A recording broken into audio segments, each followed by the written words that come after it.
aniga oo qorshahaasi ku taagan ayaan u dhaqaaqay xaafadii ay ku noolayd farxaddii nolosheeda ee Esther. Haddaan xooga socday ayaa waxaa ila xumaaday qorshaha aan watay, waxaana ii sawirmay in Esther aysan siday doontaba ha ahaatee marnaba aqbali doonin inaan isdayno. Aniguba sidaa ma jeclayn, ee mararka qaar danta ayaa waxaadan rabin kugu qasbaysa inaad samayso. Si kastaba waxaan istusay in haddii aan qorshahayga Esther ula tago uu fashil ku dhammaan doono. Markaasaan fekeray, waxaana ii soo baxay qorshe kale oo ahaa inaan Esther waxba u sheegin oo aan inta dhakhtarka u geeyo isaga tago, warqadna u dhaafo si ay dib dambe uga ogaato waxa ay qabsaday. Sidaasaan istusay. Aniga oo arrintaasi ka gows qaadanaya ayaan ku leexday dukaan markaas ii dhowaa. Warqad iyo qalin inta ka iibsaday ayaan isaga soo baxay, kadibna waxaan dib ugu soo dhacay gaarigayga. Intaan meel xoogaa hoos lahayd ku baakimay ayaan warqaddii qoraal ugu fariistay, waxaana u dhigay sidan: qaalidaydii Esther, waxaan hawada u dhaxaysa Ingiriiska iyo Soomaaliya ku soo marinayaa salaan kalgacayl tan ugu qiimaha iyo qaayaha badan oo ay isu diraan dad isku haminayay oo isa seegay. Intaa kadib waxaan aad ugu faraxsanahay in aragaaga uu dib u soo laabtay sida aan filayo oo aad warqadan akhrinayso. Waana wax aan weligay ku haminayay oo aan markan isleeyahay way rumoobeen. Marwadii sharafta lahaydey, waxaan warqadan qoray maalinkii aniga iyo adiga isugu kaaya dambaysay ee aan isla kulanno, maalinkii jacaylkeena uu soo gabagaboobay, maalinkii aan go'aan ku gaaray inaan kaa fogaado aniga oo farxadaada eegaya iyo inaad hesho wax qalbigaaga tabayo ee ah in aragaaga aad dib u hesho. qaalidaydii Esteray, ha ila yaabin, hana isdihin Xamsa muxuu sidan u sameeyey. wax walba waxaan u sameeyey dartaa, waayo jacaylkayga waxa uu u baas bixi lahaa inaad aragaaga dib u hesho. Aniga oo taasi ka hortegaya ayaana jeclaystay inaan kaa fogaado oo aan kugu iraahdo iska kay ilow. weligay isma oran adiga iyo Esther ayaa kala fogaanaya, laakiin wax walba way dhacaan adduunka. sidaad la socotidba ninka dhakhtarka ah ee ah qofka keliya ee indhahaaga daawo u heli kara ayaa shardi ka dhigay inuu adiga ku helo. haddaan ku madax adeego inaan jacaylkayga ka rumeeyana marnaba maadan akhrisateen warqadan, mana aadan socoteen adoon qof ku garab hayn. waxaan aaminsanahay in Dhakhtar Haashim uu yahay nin wanaagsan, aqoon leh, hanti heesta yar ah kuuna qalma. waxaana istusay inuu yahay qof noloshaada kaafin kara. sidaa ayaana u go'aansaday inaan isaga kugu wanaagsan anoo farxadaada eegaya. xabiibtaydii Esteray, waxaan kale oon kuu sheegayaa in aniga aan kuu qalmin, waayo maanta ma ihi Xamsihii ku garab qabtay ee ina Xaaji Maxamedkii sumcadda lahaa ah. maanta waxaan ahay qof aan aabe lahayn, mana jecli in badan qalbigaaga dadka ay dhaawac ku gaarsiiyaan. waxay guursatay qof aan aabe lahayn, waayo waxaa jirta in aniga Xaaji Maxamed uusan i dhalin oo uu isoo korsaday keliya. waana taas arrin kale oo qasab ka dhigtay inaan ku iraahdo iska kay ilow ma jirto, waayo ma jecli in aad dhasho ilmo aan la garanayn aabbahood oo haddana ciil ku kora. ugu dambayn waxaan ku dhihi lahaa aniga iga samir, iskuna day inaad samaysato nolol cusub oo macaan badan. dhakhtarkan ayaa noloshaada u dhiibay ee isaga farxad sii, isna ha ku siiyo. waan ku baryayaa noloshaada ha ku lumin inaad i raadiso. aniga waan ka tegay dalkan markaan nolosha ku fashilmay, adna ha fashilinin noloshaada macaanay. waan ogahay inaad i jeceshahay oo aadan i hilmaami karin, balse isku qasab. qalbiga wixii lagu celceliyo wuu aqbalaa. khayr ayaan kuu dhaafay, ifka hibo ku noolow. aakhiraan halkii roon nabadgelyo. intaan warqadii qoray ayaan u dhaqaaqay dhanka aqalkooda. warqadda ayaan waxaan u dhiibay wiil yar oo la dhashay, aniga oo ku idhi dhakhtar ayaan geynayaa gabadha marka indhaha loo soo hagaajiyo. warqadda haddana ha u sheegin oo meel wanaagsan u dhig. isna waa yahay ayuu i dhahay. kadib ayadii baan inta been u sheegay oo ku idhi dhakhtarka waan la soo hadlay, wax walbana waa okee. ina mari ayaan dhankiisii u soo kaxeeyey oo aan u geeyey. kadibna dhakhtarka ayaan ku idhi gabadha arooskaaga way ogolaatay ee indhaha u fiiq. isna waa yahay buu i yidhi. kadibna hawshii ayaa la gudagalay. intaan gurigooda ku soo laabtay ayaan hooyadeed iyo wiilkii yaraa soo kaxeeyey oo geeyey goobtii dhakhtarka, aniga oo maamada si gaar ah ugu sheegay ujeedka indhaha loogu fiiqayo iyo shuruuda dhakhtarka. iyana waxbay ila fahamtay. dabadeedna anigii waan isaga tegay, waxaana aaday hoteelka Curuba ee magaalada Muqdisho si aan halkaasi ugu sii noolaado intii aan ka diyaarinayo safarkayga Ingiriiska aan ku aadayay.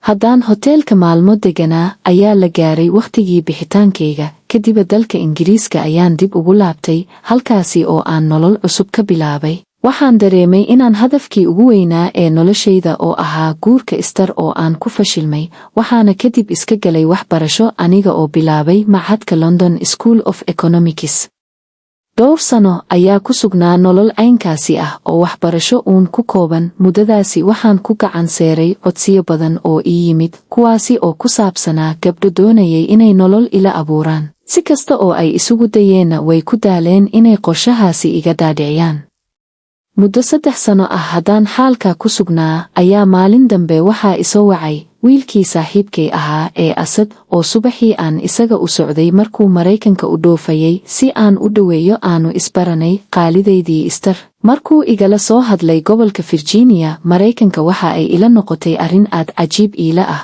waana siisan waayay waayo markaan Soomaaliya ka soo tegayay ayaa xiriirna isugu kaya dambaysay ana waanba iska ilaaway oo noloshii hore oo idil baanba ka haajiray markuu telefoon igala soo hadlay oo uu isku kay sheegay waan iska ilmeeyay waayo waxa uu ahaa saaxiibka ugu wanaagsan ee aan dunida ku leeyahay haddana aan xiriirkiisa gooyay asadow sidee ayaad telefoonkayga ku heshay baan ku idhi markaasuu inta qoslay igu yidhi soo adiga gabdhihii dhan nacay gabar ku rabtay oo aad diiday baan telefoonkaaga ka soo helay wax dhici kara maahe iga dhaaf cayaarta wax ii sheeg ayaan haddana idhi kadibna waxa uu igu yidhi gabar Deeqa la yiraah oo aad machadka wada dhigataan baa maalin igu tiri jacayl baa i haya oo wiilkan jeclaa ee Xamza Xaaji ahaana idiid markaan waraysi dheer la yeeshay kadibna waxaan ogaaday in qofka ay ka hadlayso uu Xamzihii aan aqaanay uu yahay sidaasaan telefoonkaaga uga qaatay waa gabar aan qaraabo koranahay oo aan marmar iswacno intaa kadib aniga iyo saaxiibkay Asad waxaana dhex martay sheeko aad u dheer waxa uuna kadib ii sheegay inuu doonayo in dalka Soomaaliya uu ku laabto si uu halkaasi ugu aqal galo waxaan su'aalay gabadha uu doonayo inuu guursado balse waa uu iga diiday inuu ii sheego waxaana uu igu yidhi markaan soo baxayo 7 kadib ayaan London soo marayaa markaasaan si wanaagsan u wada hadlaynaa anigana waayahay baan ku idhi 7 kadib Asadkii ayaa iigu yimid London isaga oo ku sii jeeda magaalada Muqdisho si uu halkaasi ugu aqal galo markaan isku nimid kadib ayaa waxaana dhex martay sheeko aad u dheer oo ku saabsanayd gabadha uu guursanayo iyo bal sida uu xaalkiisu yahay anaa sheekada bilaabay oo ku idhi war lacag baad samaysay maasha Allah la yiri aroosaa maskiin maaha waa tuma gabadha aad guursanayso bal ii sheeg markaasi baa isaga oo aad moodo in farxadda ay ka tanbadisay buu igu yidhi war gabadha aniga horta wax jacayl ah nama dhex marin laakiin Xamzow haddaad aragto walaahi isla daqiiqadan baad go'aan ku gaari in lagu gurigeeyo qurux ay qabto darteed haddaan warka ka dhegaystay oo farxaddiisa aan la dhoola cadeeyay baan ku idhi waan gartaye haddii dhexdiina uusan wax jacayl ah dhex marin yaa qorshahan wada qorshaha waxaa wada hooyo buu iigu wargaabiyey haddana oo sidee baan ana ku dhahay markaasuu yidhi gabadha waa gabar xaafadeena Muqdisho meel aan ka fogeyn degan waxay ka dhalatay qoys xoogaa iska liita marka hooyaa inta quruxdeeda iyo wanaageeda ka yaabtay idooda la hadashay oo lacag badan iyo aroos laga yaabo u ballan qaaday wayna ogolaadeen kadibna aniga ayay gabadha sawirkeeda ii soo dirtay ana markaan sawirka arkayba qalinka ayaan ku duugay qorshaha hooyo marka saaxiibkaygiiyo xaalka waa saas waan gartay intaan ku dhahay baan u raaciyey gabadha magaceed magac baan ka sugayay hees buuba ii galay hadduu cabaar hadal iga waayay buu isaga oo isxanaajinaya igu yidhi war waad waalataye ee naga tag kadibna waxa uu ii raaciyey micnaha waxaan ka wadaa gabadha waxaa la yiraahdaa Esther markii aan magacaas maqlay ayaan kontaroolkii iga lumay aad ayaan uga naxay runtii ma jeclayn inay nolosheeda dib u saaqdo xasuusta Esthertaydii saaxiibkay ayaa markaas inta isla fikirkayga ka yaabay igu yidhi saaxiib maxaa kugu dhacay waxba xusuus hore baan iska galay baan ana ugu warkariyey kadib ayuu i yidhi waadba iga nixisayee xaqiiqdii waxaa qalbigayga walaahowga geliyey ayaa waxa ay ahaayeen magacaas Esther ee aan maqlay anigaa isla hadlayo mar waxaan is idhi tolow ma Esthertaadii baa haddana ani uun baa isku jawaabayo waxaan is idhi Istar xilligan waaba hooyo, caruur u leh dhakhtarkii baas, waa mid kale waxa uu saaxiibka ka hadlayo, tii iskuma aan qancinee, haddana waxaa la yaab igu noqotay hadalkiisii ahaa, gabar aan isku xaafadnahay oo reer iska tabardaran ka dhalatay, waxba yaan hadalka kugu daalinin. Anoo isku dayaya inaan ka ogaado isaga ayaan ku idhi, war adiga iyiriye, gabadha haddaad aragto adaa degdeg ku go'aansanaya inaad guursato maad sawirkeeda i tustid, balse saaxiibkay Asad arrintaasi waa uu igaga cudur daartay, waxaana uu ii sheegay in sawirkeeda uu kaga soo tegay Maraykanka. Haddaan maalmo wada joognay ayuu Asad iila yimid qorshe aan xisaabta iigu jirin, waxaana uu iga codsaday inaan u raaco Soomaaliya si aan uga qayb galo arooskiisa, hase yeeshee waan ka diiday arrintaas. Wax walba waa uu sameeyey si uu iiga dhaadhiciyo inaan raaco, ana intaa waan ka dhego adeegayay. Haddaan cabaar isla doodaynay oo uu iga aqbali waayey diidmadayda, ayaan go'aan ku gaaray inaan saaxiibkay runta u sheego, oo aan shaaca ka qaado wixiina kala qabsaday aniga iyo qoyskayga ahaa inay caddaatay inaysan i dhalin. Markaasuu yidhi, oo sidee maxaa dhacay? Anoo arrinta Istar shaaca ka qaadin ayaan ku idhi, gabar aan jeclaaday ayuu aabba ii diiday oo ina adeertay buu rabay inuu igu qasbo. Markaan diidayna wuxuu ii sheegay wax uu weligii iga qarin jiray, oo ahaa inuusan i dhalin, kadibna Soomaaliya waanba isaga soo tegay. Sheekadaasi saaxiibkay waxay ku noqotay mid uu ka naxay, waxaana uu iila yimid qorshe ah inuu Soomaaliya igu celinayo oo aniga iyo waalidkii isoo koriyey dibna isugu kaaya noqayo. Adiga waxay doontaba ha ahaatee, waxaan aqbali inaan Soomaaliya ku laabto oo aan saaxiibkay raaco si aan arooskiisa uga qayb galo, isla markaana aniga iyo waalidkay aan dib isku aragno oo aan wixii hore iska ilaawo, nolol cusubna aan aas-aasto. Sidaasi ayaana meel isla dhignay.